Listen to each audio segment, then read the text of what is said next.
The broadcast began across every star system connected to the Galactic Empire's network. It was meant to be a warning to others, never to resist Imperial rule on every screen. From the frozen moons of Drell to the molten worlds of Vir, the faces of 10 billion humans filled the projection fields. They were terrified yet defiant, standing on the surface of Earth, under the shadow of countless alien dreadnoughts. The Empire's Chancellor declared humanity guilty of defiance, rebellion, and arrogance against the cosmic order. The execution was to be made public so that no race would ever again challenge the Empire's supremacy. When the beams fell, the light of Earth vanished under firestorms that boiled oceans and cracked continents.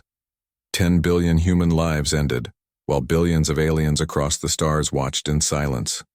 Some cheered, some turned away in horror, and others whispered that humanity had brought it upon themselves. The broadcast ended with the Chancellor's voice echoing through the void, declaring that the species called human no longer existed, but the Empire was wrong, far beyond the reach of their sensors. Hidden in the dark zones beyond mapped space, humanity still lived, a scattered fleet of colonists. Scientists, soldiers, and explorers had survived. They had been away from Earth when the Purge came. Now they watched the footage of their homeworld's destruction replayed across the networks in a silence deeper than the void filled. Every ship among them was Admiral Reeves, an old man with a scarred face and a voice that trembled with fury. He spoke only once during that silence. He said, "They think we're gone. The fleet gathered in the hidden system they called Haven. It was a secret place, shielded from galactic detection by artificial graviton fields. For decades they had remained quiet, building colonies and waiting for a time to return. But when the Empire destroyed Earth, waiting was no longer an option. The survivors formed the Human Restoration Command. Every engineer, every scientist, every soldier swore an oath that no alien power would ever again harm a human being. They began designing weapons not for defense but for extinction. Their research was ruthless. Their production relentless. Massive factories were built in silence on asteroids and hidden moons. Nanoforges produced fleets of warships with adaptive armor, self-repairing hulls, and rail cannons that could split planets. The fleet was powered by quantum singularities, captured and contained within energy cores. They named their operation with cold precision. It was called Operation Alien Extinction. Years passed across the galaxy.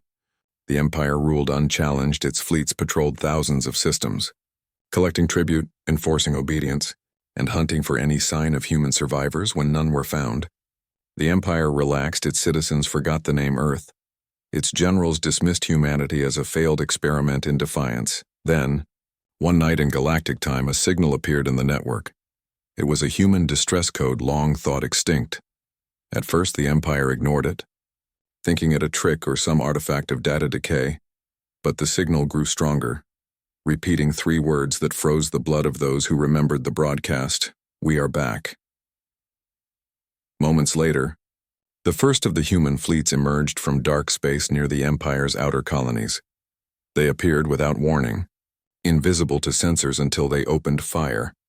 Entire defense stations vanished in seconds. Fleets of destroyers disintegrated under kinetic bombardments that broke light speed.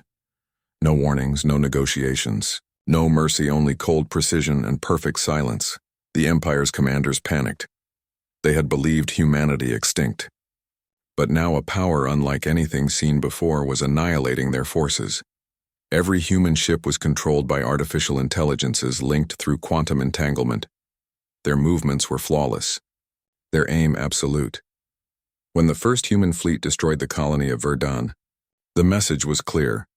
A simple transmission was left in orbit, written in the universal code for Earth. Within a week, 20 colonies were gone. Within a month, entire sectors were silent. The Emperor convened his war council, demanding explanations. His generals spoke of impossible technologies and invisible fleets. His scientists claimed no known method could hide entire armadas from detection. The Emperor shouted that such things were impossible. But then another transmission appeared on every Imperial network. This time it was not an attack, it was a broadcast. A figure stood before a plain backdrop, wearing no rank, no insignia. His face was human, old, and tired. He looked directly into the lens and spoke with calm precision. "You broadcast the death of 10 billion of us to the galaxy," he said. Now the galaxy will watch your end. The feed cut to live footage of an Imperial capital world. Above it hung hundreds of human ships. Before the Empire's fleets could respond, the sky turned white, planetary shields collapsed. Cities melted, oceans vaporized. The transmission ended as the world cracked apart and its light faded from the stars. Panic spread across the galaxy. Every species that had served or allied with the Empire now feared the same fate. Some tried to surrender, sending messages begging forgiveness, but humanity did not respond. Their fleets advanced with mathematical precision, destroying every Imperial system they reached. It was not war, it was extermination. Within the human fleet, there was no joy, there was only duty. Every pilot, every commander remembered the images of Earth burning. They did not celebrate destruction, they executed justice. Admiral Reeves commanded the flagship Resolute, the largest human vessel ever built. It was a city of steel and fire, carrying weapons capable of reshaping stars from its bridge. He watched entire systems vanish from the maps. He carried no hatred in his voice, only cold determination. He told his crew that this was not vengeance but survival. He said that if humanity was to exist, the galaxy must learn fear. The Empire's last stronghold was the world of Corinth Prime. It was the seat of the Emperor and the final fortress of alien power. As human fleets gathered around it, the Emperor sent one last message. He demanded parley, promising to end all hostilities if humanity spared what remained. The message reached Admiral Reeves, who listened in silence. Then he replied, "You did not ask for mercy when you burned our world." The human fleets descended. Corinth Prime's defenses were immense, planetary shields layered in quantum fields, automated weapon platforms stretching across orbit, and fleets numbering in the millions, but none of it mattered.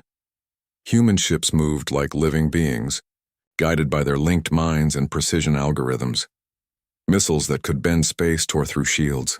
Kinetic lances cracked battleships in half-orbital platforms melted under solar beams. The Emperor's palace was vaporized in the first hour. By the end of the day, Corinth Prime was gone. Only ash and silence remained. The destruction of the Empire sent shockwaves through the galaxy. Dozens of species surrendered without battle, abandoning their worlds before humanity arrived, but humanity did not conquer. They did not build new thrones or demand tribute. They simply erased anything connected to the Empire and left the ruins behind. In the centuries that followed, the story of Operation Alien. Extinction spread across surviving civilizations. Some called it the judgment of Earth. Others whispered that humanity had become something beyond mortal comprehension. They had turned their grief into a weapon and their extinction into rebirth. On a quiet world orbiting a dim star, a small group of human settlers began planting trees. Children played under skies untouched by war. They did not know of the horrors their ancestors had endured. They only knew that the stars were safe because their people had made them so. Admiral Reeves lived long enough to see peace return. When he walked among the settlers, they did not see a soldier but a guardian of memory.